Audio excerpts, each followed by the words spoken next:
آدم اور حوا سے پہلے دنیا میں کیا تھا اور یہ دنیا کیسے وجود میں آئی؟ حضرت آدم علیہ السلام کو پیدا ہوئے کتنے سال گزر چکے ہیں؟ حضرت آدم علیہ السلام اور محمد صلی اللہ علیہ وآلہ وسلم کے بیچ کا وقفہ کیا تھا؟ بسم اللہ الرحمن الرحیم۔ السلام علیکم معزز خواتین و حضرات، بہت سے لوگ حضرت آدم علیہ السلام اور حضرت اماں حوا کے متعلق سوال کرتے ہیں کہ حضرت آدم اور حضرت اماں حوا سے پہلے دنیا میں کیا تھا اور یہ دنیا کیسے وجود میں آئی؟ ناظرین، سب سے پہلے یہاں یہ جان لیجئے کہ مذہبی کتب اور مختلف ماہرین اور سائنسدانوں نے تھیوریز دی ہیں جن کے مطابق زمین پر آدم کو اتارنے سے پہلے یہاں شیطان کو پھینکا گیا، یعنی حضرت آدم علیہ السلام کی تخلیق کے بعد حضرت آدم کو جنت میں بھیجا گیا اور فرشتوں کو انہیں سجدہ کرنے کا حکم دیا گیا، جس پر شیطان نے انکار کر دیا۔ اس وجہ سے ابلیس کو جنت سے نکال کر زمین پر پھینک دیا گیا، جہاں ہزاروں سال یہ روتا رہا اور پھر اس نے اللہ سے قیامت تک مہلت لے کر اولاد آدم کو راہ راست سے بھٹکانے کی قسم اٹھائی۔ ابلیس چونکہ ایک جن تھا اور آگ سے بنا ہوا تھا، اس لیے قیاس کیا جاتا ہے کہ زمین پر حضرت آدم علیہ السلام سے پہلے جنات موجود تھے۔ جنات کے فتنہ و فساد کی وجہ سے اللہ کے حکم سے فرشتوں کی فوج بھیج کر ان کو ختم کیا گیا اور بچے ہوئے جنوں کا بسیرا جزیرے اور سمندر ہو گئے۔ سائنسدانوں کا کہنا ہے کہ آدم علیہ السلام سے پہلے زمین پر ڈائناسور آباد تھے۔ انسانوں کی آبادی کے بعد ان کی نسلیں ختم ہونے لگیں۔ کچھ ماہرین کے مطابق آدم علیہ السلام سے پہلے اس زمین پر انسانوں جیسی مخلوقات موجود تھیں، جن کی کچھ باقیات اور ڈھانچے ملے ہیں، جس پر یہ خیال کیا جاتا ہے کہ آدم علیہ السلام سے پہلے بھی زمین پر انسان موجود تھے جو باقی امتوں کی طرح ختم ہو گئے یا کر دیے گئے۔ کچھ لوگوں کے مطابق زمین خلائی مخلوقات کا مرکز تھا۔ سورہ ہود کی آیت نمبر 27 میں بیان کیا گیا ہے، وہی ہے جس نے زمین اور آسمان کو 6 دن میں پیدا کیا اور اس وقت اس کا عرش پانی پر تھا۔ اس آیت کے مطابق حضرت آدم علیہ السلام سے پہلے زمین پر صرف پانی موجود تھا، کسی بھی مخلوق کی طرف اشارہ نہیں کیا گیا۔ اس سے متعلق حضور صلی اللہ علیہ وآلہ وسلم سے لوگوں نے سوال کیا کہ آسمان اور زمین کے پیدا کرنے سے پہلے کیا تھا؟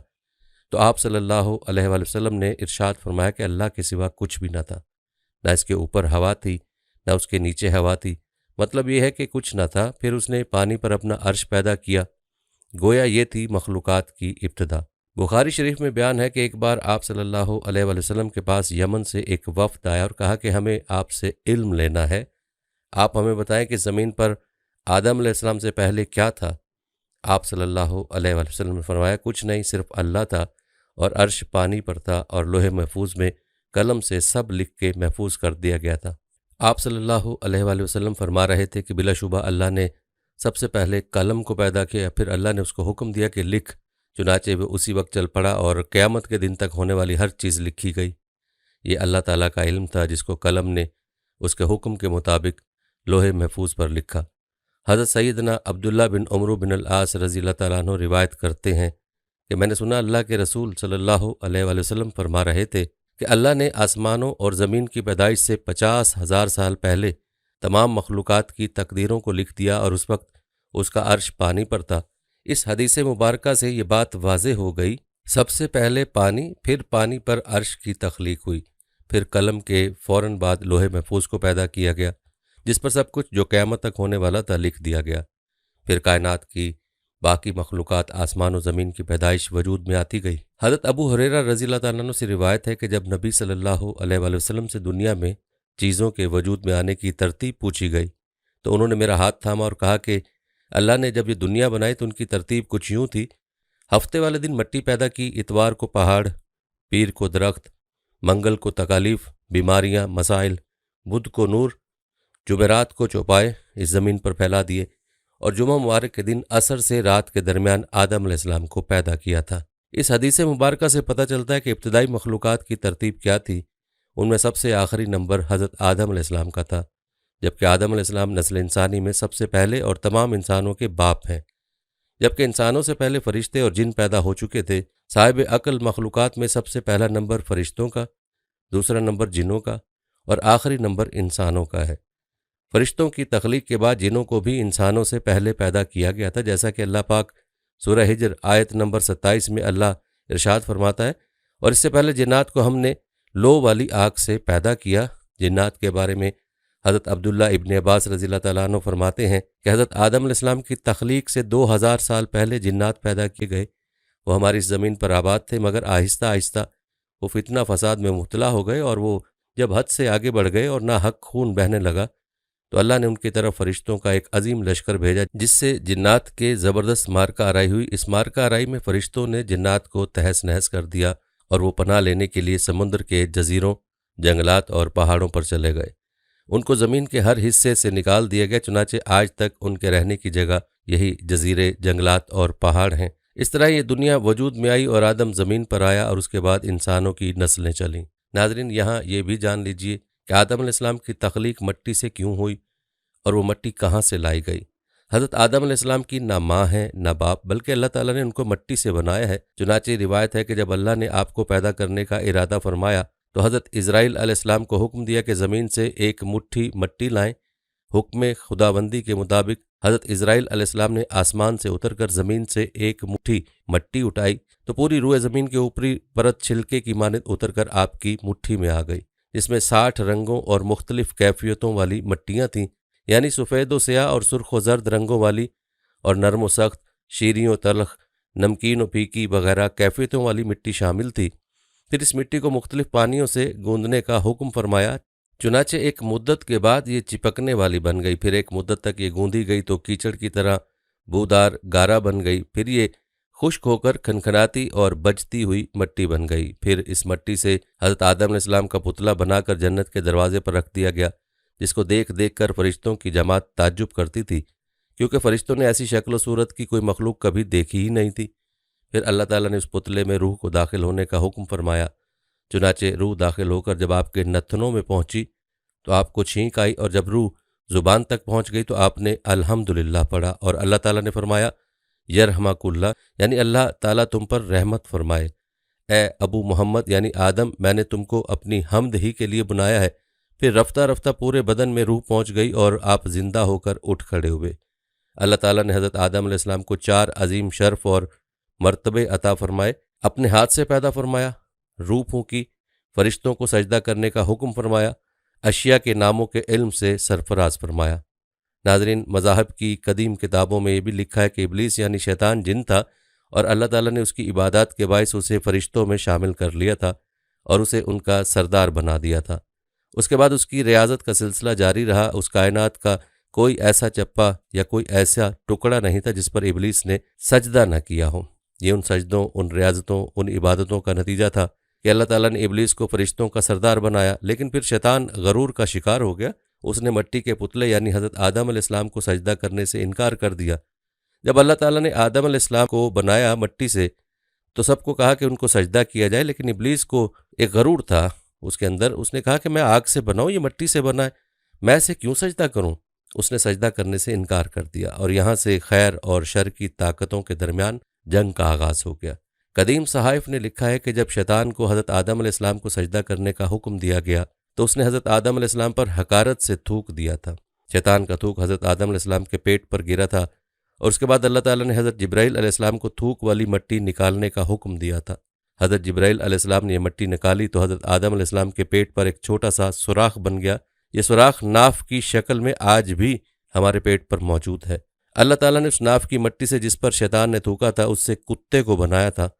ناظرین، کتے کی تخلیق کے متعلق دوسری روایت یہ بھی ملتی ہے کہ جب حضرت آدم علیہ السلام اور حضرت اماں حوا سلام اللہ علیہ کو اللہ تبارک تعالیٰ نے زمین پر بھیجا تو شیطان نے زمینی درندوں کو ورغلایا کہ ان دونوں کو کھا جائے، تو تب اللہ تبارک تعالیٰ نے کتے کو پیدا کیا جس نے حضرت آدم علیہ السلام اور حضرت حوا علیہ السلام علیہ کو ان درندوں سے حفاظت فرمائی، یعنی کتے کی پیدائش حضرت آدم علیہ السلام کے زمین پر بھیجنے کے فوراً بعد اللہ تبارک تعالیٰ نے فرمائی۔ بہرحال ناظرین، ایک حدیث میں نقل کیا گیا ہے کہ حضرت آدم علیہ السلام کا پتلا جس مٹی سے بنایا گیا، چونکہ وہ مختلف رنگوں اور مختلف کیفیتوں کی مٹیوں کا مجموعہ تھا، اس لیے آپ کی اولاد یعنی انسانوں میں مختلف رنگوں اور قسم قسم کے مزاجوں والے لوگ ہیں۔ حضرت ابو موسیٰ اشعری رضی اللہ تعالیٰ عنہ سے روایت ہے کہ نبی کریم صلی اللہ علیہ وآلہ وسلم نے ارشاد فرمایا، اللہ تعالیٰ نے حضرت آدم علیہ السلام کو ایک مٹھی خاک سے پیدا فرمایا۔ یہ مٹی تمام روئے زمین سے حاصل کی گئی تھی۔ یہی وجہ ہے کہ حضرت آدم علیہ السلام کی نسل میں مختلف رنگ و زبان کے لوگ پائے جاتے ہیں۔ حضرت آدم علیہ السلام کی کنیت ابو محمد یا ابو البشر اور آپ کا لقب خلیفۃ اللہ ہے، اور آپ سب سے پہلے اللہ تعالیٰ کے نبی ہیں۔ آپ نے 960 برس کی عمر پائی اور بوقت وفات آپ کی اولاد کی تعداد 1 لاکھ ہو چکی تھی، جنہوں نے طرح طرح کی صنعتوں اور عمارتوں سے زمین کو آباد کیا۔ قرآن مجید میں بار بار اس مضمون کا بیان ہے کہ حضرت آدم علیہ السلام کی تخلیق مٹی سے ہوئی۔ چنانچہ سورہ آل عمران میں ارشاد فرمایا کہ عیسیٰ کی کہاوت اللہ کے نزدیک آدم کی طرح ہے، اسے مٹی سے بنایا، پھر فرمایا ہو جا، وہ فوراً ہو جاتا ہے۔ دوسری آیت میں اس طرح فرمایا کہ بے شک ہم نے ان کو چپکتی مٹی سے بنایا، کہیں یہ فرمایا کہ اور بے شک ہم نے آدم کو بجتی ہوئی مٹی سے بنایا، جو اصل میں ایک سیاہ بدبودار گارا تھا۔ جب حضرت آدم علیہ السلام کو خداوند قدوس نے بہشت میں رہنے کا حکم دیا تو آپ جنت میں تنہائی کی وجہ سے کچھ ملول ہوئے، تو اللہ تعالیٰ نے آپ پر نیند کا غلبہ فرمایا اور آپ گہری نیند سو گئے۔ تو نیند ہی کی حالت میں آپ کی بائیں پسلی سے اللہ تعالیٰ نے حضرت حوا رضی اللہ تعالیٰ عنہا کو پیدا فرما دیا۔ جب آپ نیند سے بیدار ہوئے تو یہ دیکھ کر حیران رہ گئے کہ ایک نہایت ہی خوبصورت اور حسین و جمیل عورت آپ کے پاس بیٹھی ہوئی ہے۔ آپ نے ان سے فرمایا کہ تم کون ہو اور کس لیے یہاں آئی ہو؟ تو حضرت حوا رضی اللہ تعالیٰ عنہا نے جواب دیا کہ میں آپ کی بیوی ہوں، اور اللہ تعالیٰ نے مجھے اس لیے پیدا فرمایا تاکہ آپ کو مجھ سے انس اور سکون قلب حاصل ہو، اور مجھے آپ سے انسیت اور تسکین ملے، اور ہم دونوں ایک دوسرے سے مل کر خوش رہیں اور پیار و محبت کے ساتھ زندگی بسر کریں، اور خداوند قدوس کی نعمتوں کا شکر ادا کرتے رہیں۔ قرآن مجید میں ایک مقام پر اللہ تعالیٰ نے حضرت حوا کے بارے میں ارشاد فرمایا اور اسی میں سے اس کا جوڑا بنایا اور دونوں سے بہت مرد اور عورت پھیلا دیے۔ حضرت آدم و حوا کی تخلیق کا واقعہ مضامین قرآن مجید کے ان عجائبات میں سے ہے جس کے دامن میں بڑی بڑی عبرتوں اور نصیحتوں کے گوہر آبدار کے انبار پوشیدہ ہیں، جن میں سے چند یہ ہیں۔ اللہ تعالیٰ نے حضرت آدم علیہ السلام کو مٹی سے بنایا اور حضرت حوا رضی اللہ تعالیٰ عنہا کو حضرت آدم علیہ السلام کی پسلی سے پیدا فرمایا۔ قرآن کے اس فرمان سے یہ حقیقت عیاں ہوتی ہے کہ اللہ پاک نے انسانوں کو 4 طریقوں سے پیدا فرمایا۔ اول یہ کہ مرد و عورت دونوں کے ملاپ سے، جیسا کہ عام طور پر انسانوں کی پیدائش ہوتی ہے۔ چنانچہ قرآن مجید میں صاف صاف اعلان ہے کہ بے شک ہم نے آدم کو پیدا کیا ملی ہوئی منی سے۔ دوم یہ کہ تنہا مرد سے ایک انسان پیدا ہو، اور وہ حضرت حوا رضی اللہ تعالیٰ عنہا ہے کہ اللہ تعالیٰ نے ان کو حضرت آدم علیہ السلام کی بائیں پسلی سے پیدا فرمایا۔ سوم یہ کہ تنہا ایک عورت سے ایک انسان پیدا ہو، اور وہ حضرت عیسیٰ علیہ السلام ہے جو کہ پاک دامن کنواری بی بی مریم علیہ السلام کے شکم سے بغیر باپ کے پیدا ہوئے۔ چہارم یہ کہ بغیر مرد و عورت کے بھی ایک انسان کو خداوند قدوس نے پیدا فرما دیا، اور وہ انسان حضرت آدم علیہ السلام ہے کہ اللہ تعالیٰ نے ان کو مٹی سے بنا دیا۔ ان واقعات سے چند اسباق کی طرف رہنمائی ہوتی ہے۔ نمبر 1 کہ اللہ پاک ایسا قادر و قیوم اور خلاق ہے کہ انسانوں کو کسی خاص ایک ہی طریقے سے پیدا فرمانے کا پابند نہیں ہے، بلکہ وہ ایک ایسی عظیم قدرت والا ہے کہ وہ جس طرح چاہے انسانوں کو پیدا فرما دے۔ چنانچہ مذکورہ بالا 4 طریقوں سے اس نے انسانوں کو پیدا فرما دیا، جو اس کی قدرت و حکمت اور اس کی عظیم و شان خلاقیت کا نشان اعظم ہے۔ سبحان اللہ۔ خداوند قدوس کی شان خالقیت کا عظمت کا کیا کہنا، جس خلاق عالم نے کرسی و عرش اور لوح و قلم اور زمین و آسمان کو کن فرما کر موجود فرما دیا۔ اس کی قدرت کاملہ اور حکمت بالغہ کے حضور خلقت انسانی کی بھلا حقیقت و حیثیت ہی کیا ہے، لیکن اس میں کوئی شک نہیں کہ تخلیق انسان اس قادر مطلق کا وہ تخلیقی شاہکار ہے کہ کائنات عالم میں اس کی کوئی مثال نہیں، کیونکہ وجود انسان عالم خلق کی تمام مخلوقات کے نمونوں کا ایک جامع مرکہ ہے۔ اللہ اکبر! کیا خوب ارشاد فرمایا حضرت علی مرتضیٰ رضی اللہ تعالیٰ عنہ نے کہ اے انسان، کیا تو یہ گمان کرتا ہے کہ تو ایک چھوٹا سا جسم ہے، حالانکہ تیری عظمت کا یہ حال ہے کہ تیرے اندر عالم اکبر سمٹا ہوا ہے۔ ممکن تھا کہ کوئی مرد یہ خیال کرتا کہ اگر ہم مردوں کی جماعت نہ ہوتی تو تنہا عورتوں سے کوئی انسان پیدا نہیں ہو سکتا تھا۔ اسی طرح ممکن تھا کہ عورتوں کو یہ گمان ہوتا کہ اگر ہم عورتیں نہ ہوتیں تو تنہا مردوں سے کوئی انسان پیدا نہ ہوتا۔